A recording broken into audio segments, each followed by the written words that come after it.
Am I audible? Yes? Excellent. Hi, everybody. Thank you so much for being here and to the panelists for joining us here today. I've been told I have 30 minutes and we have to do a lot during this time. So maybe I'll just kick off with a question. I think we're here to talk about diversity, equity, and inclusion, and we should really start with, what does it even mean? Diversity, I think we maybe understand. Inclusion, we perhaps understand. But really, what is equity, and how is it different from equality? And how does that transcend into our personal experiences? Maybe Dr. Malik, if you would like to, yes, please, if you would like to educate us. Thank you. Good evening, everyone. And indeed, a very, very important question and very close to my heart because equality, I think now we have enough dialogue around leaving no one behind. We are getting over the biases of genders, colors, and equity is a very organic transformation from equality. And inclusion and equality are incomplete if we do not serve equity. Equity essentially means, for example, you have invited me for this forum, for this session, that is, along with the rest of the panelists, is equality. You have included me, that's inclusion. But by making a ramp, which enables me to come up on this platform, that is equity. The challenges that I face in this different, say, policies are inclusive, sports policies are now fast improving. We have recently heard about women cricketers also getting equal match fees, etc. So a lot of talk about equality. Now when I say the Paralympians and Olympians are treated at par as far as the sports policies are concerned, but unless you give me an infrastructure which enables a person like me an end-to-end accessibility that I can leave from my home, reach the stadium, practice, and use a mode of transportation, use the facilities, use the assistive aids, that's equity. And I miss that a lot of times because I was just sharing that I have won 5 President Awards, but I have never been able to walk the red carpet. I have got the award for my achievement, for my medal, along with the Olympians because that is equality, but missed equity because I could not walk the red carpet as the entrance where the red carpet was placed on the main entrance of the hotels. There were not accessibility and I had to go from the side passage, from the service entrance or the luggage entrance, and that's where equity goes away. So this is the place where we have to work and each one is born different, each one is made differently, whether we talk about genders, we talk about various types of disabilities. Equity is a platform which can be achieved with great communication, understanding each other's needs, and having a dialogue, not just a dialogue, but also providing those resources to bring every member at the equal platform. And that's where equity begins. Thank you, Dr. Malik, for explaining that to us so clearly and vividly with your own example. If I understood correctly, in my understanding, equity is now about creating a level playing field. Absolutely. With putting effort behind creating a level playing field. And that's helpful to understand. Maybe just speaking of level playing field and taking it from the arena of sports to the arena of business, perhaps a question for you, Mathew.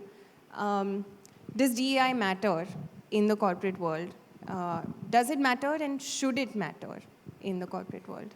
Yeah, I think, DEI is not just, as we heard in a previous panel discussion, is not just being socially just or being morally right. I think it is absolutely, from a business standpoint, extremely important. I think there is, oceans of research today and studies, many studies have shown that, the more diverse companies are able to produce better financial results consistently over time. And I think, if I look at data, just to put forward a couple of, points of data, it has been, studies have shown that companies in the top quartile of diversity from a gender perspective have almost a 25% greater probability of producing, better than median, financial results compared to the ones in the bottom quartile. And it's not just gender diversity. Companies who are probably more culturally and ethnically diverse have almost a 35% greater probability of outdoing their peers on financial metrics. And I think the greater the diversity, more is the outperformance. So that is, I think, data that clearly establishes that a very strong correlation between diversity and financial performance. And it is not just, I think, a question of overall diversity. I think it's diversity where it matters. And the correlation is even higher when there is greater diversity in the executive team, because it's in the executive team that the most strategic and operational decisions are taken. And the more the diversity at the corporate or the executive team, the greater the correlation with outperformance. And typically, you have more gender diversity, typically in staff roles. But it's also been established that in more line roles, which are more revenue generating, actually greater the diversity in those roles, greater is the outperformance. And so that is financial data that proves the point that greater diversity leads to better financial performance. But even if you look at it intuitively and think about it, more than 50% of the world's talent is in women. So if you are not really recruiting enough from that talent pool, obviously you're losing access as a company to more than 50% of the talent that's available. That's one. And for example, at a company like ours, we aspire to be the most innovative company in our industry. And more than 50% of our target consumer are women. No? So the question is, how do I really can I really aspire to capture the voice of more than 50% of my consumers if in my employee pool, that is not really the case. As much as a man can claim to represent the voice of women, I think it is much more easy and much more realistic to expect that if I have a more diverse workforce, that I am able to really produce products and services that more than 50% of my target consumer is really going to love to purchase. So I think it's obvious not only from the financial numbers, but if you think through it deeply, that it's clear that it makes great financial sense. And think of it, I think going forward, the consumers of today and tomorrow are more likely to buy products and services from companies whose value system very closely matches with theirs. And especially I think as more and more of Generation Y and Generation Z come into the workforce, I think this, companies are more likely to attract, retain, and do great things only if they have a really diverse and inclusive workplace. So I think not only from a moral standpoint, not only from being socially just, but also from sheer business numbers, I think there is no doubt that the more diverse and inclusive the company, the more likely it is to outperform over time. Yeah. Thank you, Mathew. So it clearly makes sense in your business because your consumer is a large proportion of your consumers or buyers are women. Maybe a question for you, Asha. Given where you're at right now, why does DEI matter to Mahindra, and should it matter?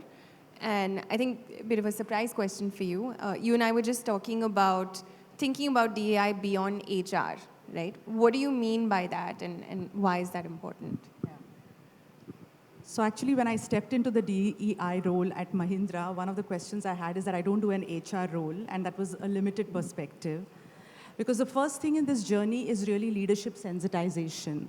And I think there is an opportunity for leaders to actually be more inclusive. And unless it's a leadership agenda, you won't see really change happening on ground. So it can't be built bottom up, it has to be built top down, and leaders need to talk that language. The second learning that I have had in Mahindra is actually diversity is the engine for innovation.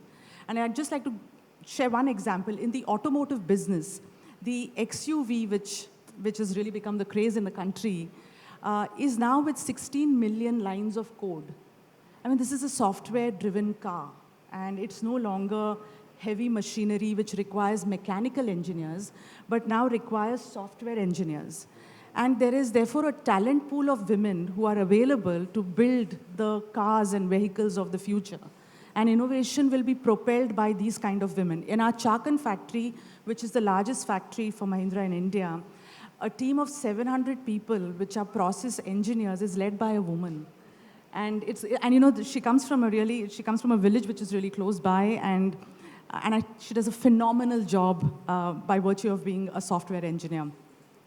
The third bit is that I think we have to be very intentional about diversity. And we have to take actions, and I'm saying this because in one of our businesses, which is a real estate business, we actually construct buildings.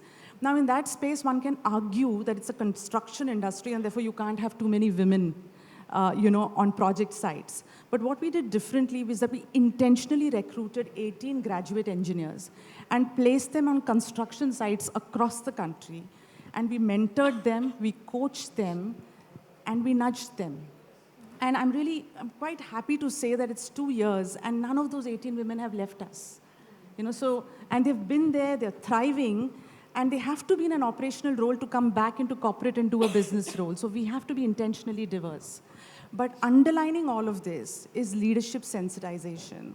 And I think if we get leaders on board, then I think the rest of it will all happen. And that's why you have a non-HR person really driving this agenda. Thank you. Thank you. Thanks a lot, Asha. I think we all talk about policies, structure, the right thing to do. Reality is, often in our day-to-day, we do come across situations where we see bias, right? And sometimes it surprises you, it feels uncomfortable. I think a question for Nandita, and then, of course, open to everybody. When you see bias, and whether you're the victim of it or someone else is, how do you call it out in a way that is productive? There's so much of unconscious bias that's floating around. It's sort of normalized. So as women who are sort of victim of it or the receiver of it, you find ways. Sometimes you learn to ignore.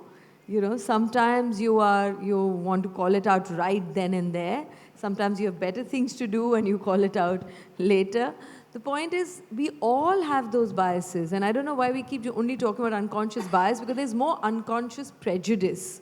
The fact that we are quick to judge. We are able to catch other people's prejudices and biases, but not our own. So it's a really difficult thing. But, Asha, what you said about being intentional, I think that's a very key word. The minute you are intentional about it, then even if you're biased or prejudiced, you catch yourself. So the frequency with which you become that decreases over time, and that is what I think awareness does. So there is no one way. One thing we have to stop doing is to judge how people respond to that, because all of us have been brought up differently. Some of us may have had more confident upbringings, which sort of makes it easier for us to kind of even say it out loud. Sometimes there are women who can see that kind of a microaggression, or not even macroaggression, but they don't know how to call it out. And sometimes we, more confident women, can judge it and say, hey, why are you taking this bullshit? But we don't know what kind of world they have come from. Just the fact of saying it out, even to a colleague, is difficult. So I think empathy is really at the center of it. Can we become empathetic to each other, even if we disagree in the way they do? And oftentimes, people are not, because they're not aware of it, they may use a wrong vocabulary. I think words are important, but sometimes the intention behind the word is equally important. So sometimes they don't know if they're saying the right thing, and somebody who's a little more woke can sort of latch onto it or sort of call it out. So I think this calling out, we don't want a cancel culture. We want an empathetic, compassionate environment, because the historical wrong has happened for so long. We don't have the vocabulary, we don't have the support for it. We don't have the confidence, the faith. So it's a very gradual process. But if we all can become allies and, help each other to kind of find those mechanisms by which you bring it out and catch your own self. And I think when we become more vulnerable, when we admit to our own biases and prejudices, we also, sort of invite others to do it. And that sometimes has to also be in leaders. If you as leaders become more sort of vulnerable in saying, hey, you know, I caught myself, I'm sorry I said that, or I did that, then it also sort of disarms others and, you know, you feel like, yeah, even if the leader is saying this, then it's okay. It's okay for me to admit it. So it's a very slow, it's a very human, it's a very psychological thing which sometimes cannot be quantified, but, you know, it's a felt experience. So once you start that cycle, I think it just sort of has a rippling effect and it grows out. Nandita, I'll just take a second here. You said the vocabulary. I'll just share my today morning's experience. Right. When every passenger is boarding the flight, they say, passengers को जल्दी board कराओ. And wheelchair आ गई, wheelchair आई, wheelchair को load कराओ. So I'm like, am I a baggage? And what I did, I just caught hold of the frame, the thing which was there, and I held it and saying, Madam, ये क्यों पकड़ा हुआ है? I said, wheelchair को load कराओ, मुझे उतार दो. Because आप लोग wheelchair को ले जाना, so they don't even use the wheelchair guest, wheelchair passenger, wheelchair user. So that's the vocabulary subconscious bias. Absolutely.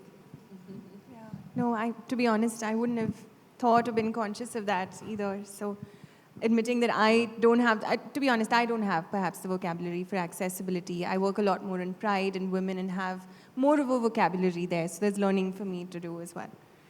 Hi, Harish. Hello, I'm so sorry for coming so late. Welcome. So you get the tough question. So we were all talking before the panel. When we talk about DEI, often we talk about kind of safe dimensions of DEI, right? We talk about gender, we talk about sexual orientation, talk about accessibility. We might venture and talk about age, right? We find it harder to talk about language, religion, ethnicity in India, caste. Why is that, and do you have any thoughts or ideas on how do you start a conversation that is not a political third rail on some of these? I think the biggest thing that one could do, the largest thing that one could do is be open about themselves. Many of us are caste blind. Okay, so I remember my mother had put up a matrimonial ad, and 3-4 newspapers had rejected that, and finally. And in that ad, it was the caste no bar. Then my grandmother, who was 84 years of age at that time, came into the room and said, "Ladka ya ladki farak nahi padta, bas iyer hona chahiye."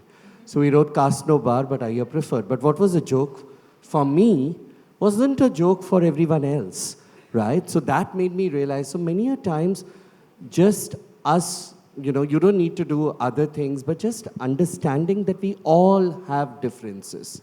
And if we all can pause for bias, and we all have differences, and like you might be of the same caste, and yet you could not, one could be more privileged than the other. So it's very important to understand, especially for historically marginalized communities. It becomes incredibly important. It's more of a personal journey as much as it's an organizational journey. When an organization calls out, it becomes a political issue kind of a thing. But if every leader could take that step of understanding whether that team is diverse, when you do it at the micro level, I think there are more takers. I mean, conversations, you know, language, as we were rightly speaking about, like we say, if I was to address this audience as, hello, ladies and gentlemen, it is not inclusive of me. It should be hello, everybody. So many people wouldn't have thought of that. I used to use, there was this one time I was speaking to a friend called Nu, who is a wheelchair user. And while speaking to her, I said something like, how do wheelchair-bound people use this? I didn't realize that I was doing that, okay? But she corrected me. Yeah, I always say wheelchair gives us mobility, it liberates me. I say I'm a wheelchair-liberated woman, not a wheelchair-bound woman. Yeah, so many a times, how do we learn? You know, how do we unlearn, and how do we learn every now and then as leaders, as people, even within, I mean, I belong to the LGBTQ community, and I'll tell you that our language is evolving all the time. My boyfriend, who's 17 years younger than me, suddenly came up one day and told me that he's polyamorous. So I smiled and so I'm polycetaphalrus. And then I had to Google up and then know what exactly that means. So we all have to learn and unlearn, and as leaders, it becomes our responsibility to do so. Thank you, Harish, for that very thoughtful and personal response. I think the clock tells me we're at time, so I think we probably have to conclude the panel. Thank you so much, everybody, for making the time and also for making the choice to be part of the advisory board of the Global DEI Alliance at ET. Thank you. Thank you so much.